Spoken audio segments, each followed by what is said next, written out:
D'histoire en voici une parmi tant d'autres. Chaque minute désormais te sera comptée tard. Le soir dans des rues du centre de Mars, le livre de la jungle est ouvert, commence la chasse. Sans pitié, sans remords, sans regret, sans même sourciller. Des enfants s'apprêtent à faire une arrachée. Une femme noire fait le trottoir assise sur un mur. Quel avenir, ça semble dur, sûr. Je suis fatigué de voir, de croire, avoir de l'espoir me paraît dérisoire. De côté la situation pourrie ne lui pas. La volonté de mentir fait que je suis là. Mais ceux qui n'ont pas eu ma chance, on en parle, des balles s'étalent de tout au fond de la spirale. Dans les souffles sur doigts du serpent, du livre de la jungle que tu découvres à tes dépens. Comment? Le livre de la jungle.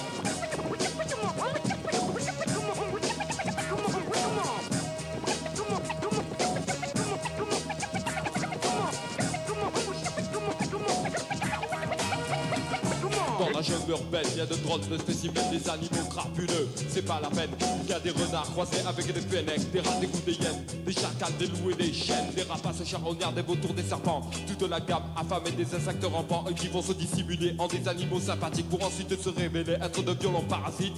Ce ne sont pas toujours ce que l'on croit, des mauvaises bêtes qui sont les pires et changent tous les jours de tête. Beaucoup de chasses me saoulent et me gavent, grave les caves, bavent sur des bases nasses, mais je fais table rase. Ils ont voulu me faire passer pour un violeur, un tueur, une menace venue de la planète meurtre pour terroriser la France avec mon micro illégitime. Un rimeur à gage dans la lignée de Messine. Si je les avais laissés parler, ils auraient suggéré de m'incarcérer pour avoir dit la vérité, mais je suis assez malin, la seule peine dont je suis passible. J'ai pris les crétins et les ai butés comme les cibles. Cours toujours pas de détour où je ne trouve lourd qui ne viennent pas me donner de conseils en ce qui concerne l'amour. La chose qui sépare sa catégorie et moi, c'est que lui devine de baiser sa femme avec le petit doigt. Bien éduqué, je suis un rital et fier, pas comme lui qui a trahi sa race à coups de billets verts. Je n'ai pas oublié, je garde le goût amer du temps où les Français voulaient nous balancer à la mer. Tout en restant simple, lucide et humble, je viens directement tirer du livre de la jungle. Le livre de la jungle. Ah, quel talent! À noter que ce sont eux qui ont fait la musique originale de notre générique. Ils sont arrivés un matin par dizaines, par centaines, sur des monstres de bois aux entrailles de chêne, sans bonjour ni question, pas même de présentation. Ils se sont installés, puis sont devenus les patrons. Ils se sont transformés en véritables sauvages, jusqu'à les humilier au plus profond de leur âme. Enfants battus, vieillards tués, mutilés, femmes salies, insultées et déshonorées, impuissants. Les hommes enchaînés subissaient les douloureuses lamentations de leur peuple opprimé. Mais chacun d'entre eux en lui-même se doutait qu'ils partaient pour un voyage dont ils ne rentreraient jamais, qu'ils finiraient dans un port pour y être vendus. Ils pleuraient déjà leur pays perdu, traités en inférieur à cause d'une différence de couleur. Chaque jour nouveau était annonciateur de malheur au fond des cales où on les entassait.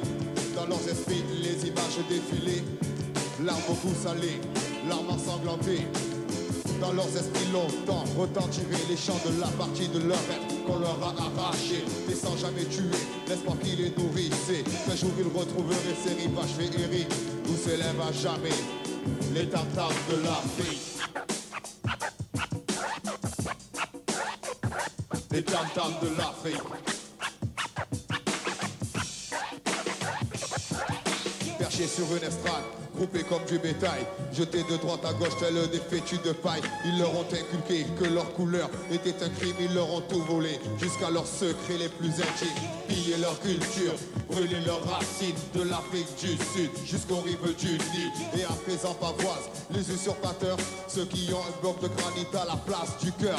Ils se moquaient des pleurs et semaient la terreur au sein d'un monde qui avait faim, froid et peur, et qui rêvait de courir dans les plaines paisibles où gambadaient parfois des gazelles magnifiques. Oh yeah, quelle était belle la terre qu'ils chérissaient, où à portée de leurs mains poussaient de beaux fruits frais qui s'offraient au bras doré du soleil. Lui qui inondait le pays de ses étincelles et en fermant les yeux à chaque coup reçu, une voix leur disait que rien n'était perdu. Alors ils revoyaient ces paysages idylliques où résonnaient encore les tam-tams de l'Afrique.